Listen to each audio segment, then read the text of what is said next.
राज्यातलं तापमान वाढलंय तर उष्माघाताची रुग्णसंख्या देखील वाढली आहे। एप्रिलमध्ये उष्माघाताच्या रुग्णसंख्येत वाढ झाली। एप्रिलमधील 11 दिवसात उष्माघाताचे 34 रुग्ण आढळलेत।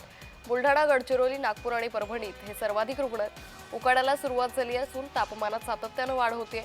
राज्यातील अनेक जिल्ह्यांमधील तापमान हे 40 अंश सेल्सिअस पर्यंत गेले।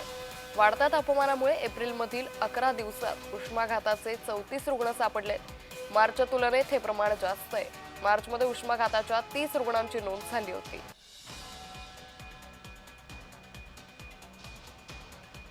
त्यामुळे एप्रिलमध्ये उष्माघाताच्या रुग्णसंख्येत वाढ होत असल्याचं सध्या पाहायला मिळतंय। त्यामुळे राज्यातील तापमान हे दिवसेंदिवस वाढताना पाहायला मिळतंय। यातच आता उष्माघाताची रुग्णसंख्या ही देखील वाढली आहे। एप्रिलमध्ये उष्माघाताच्या रुग्णसंख्येत वाढ झालेली आहे। एप्रिलमधील 11 दिवसात उष्माघाताचे 34 रुग्ण आढळले।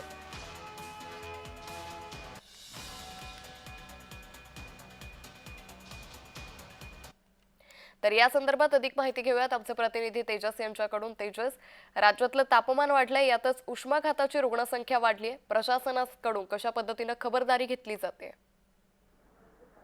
हॅलो, नक्कीच जान्हवी।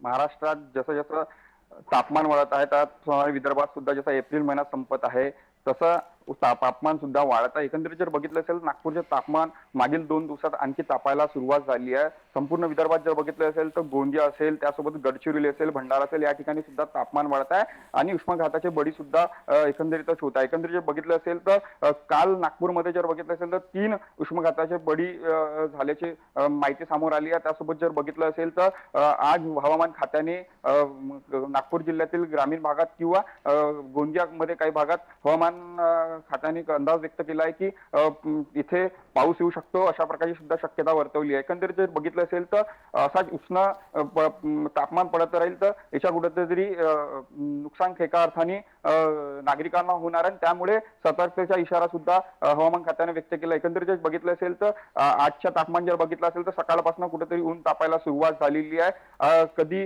ढगाळ वातावरण होते तर कधी ऊन तापते, अशा प्रकारची परिस्थिती सध्या विदर्भात आहे। नागपुरात सुद्धा तशीच परिस्थिती आहे जान्हवी।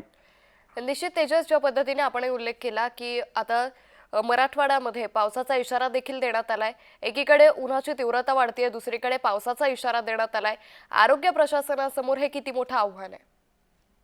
आरोग्य प्रशासनासमोर मोठा एक चॅलेंजिंग म्हणावा लागेल असा एक प्रश्न आहे। कारण की नागपूर महानगरपालिका संपूर्ण संदर्भानं सज्ज झालेली आहे। त्यासोबत एक वेगळा वॉर्ड त्यांनी तयार केलेला आहे आणि ज्या नागरिकांना उष्माघातापासून त्रास होत असेल अशांनी संपर्क साधावा, त्या संदर्भात त्यांनी टोल फ्री क्रमांक सुद्धा जारी केलेला आहे। आणि एकंदरीत जर बघितलं असेल तर त्या प्रकारची व्यवस्था सुद्धा प्रशासनाकडून केली जात आहे। सोबत जर बघितलं असेल तर ग्रामीण भागात सुद्धा अशाच प्रकारची व्यवस्था प्रशासनाकडून केली गेली आहे। कारण की ज्याप्रमाणे एप्रिल महिना पुढे पुढे जात आहे त्याप्रमाणे तापमान सुद्धा वाढू लागले आणि त्यामुळे कुठेतरी प्रश्नचिन्ह नागरिकांसमोर उपस्थित होत आहे की कधी तापमान तर कधी ढगाळ वातावरण, अशामुळे नागरिकांच्या सुद्धा आरोग्याची काळजी घेण्याचे आव्हान सुद्धा आरोग्य प्रशासनाने सांगितलेलं आहे। निश्चित तेजस, त्यामुळे एकंदरीतच आता पावसाचा इशारा देण्यात आलाय, त्यामुळे नागरिकांनी काळजी घ्यावी असं आवाहन करण्यात आलंय। धन्यवाद तेजस, आपण दिलेल्या सविस्तर माहितीसाठी।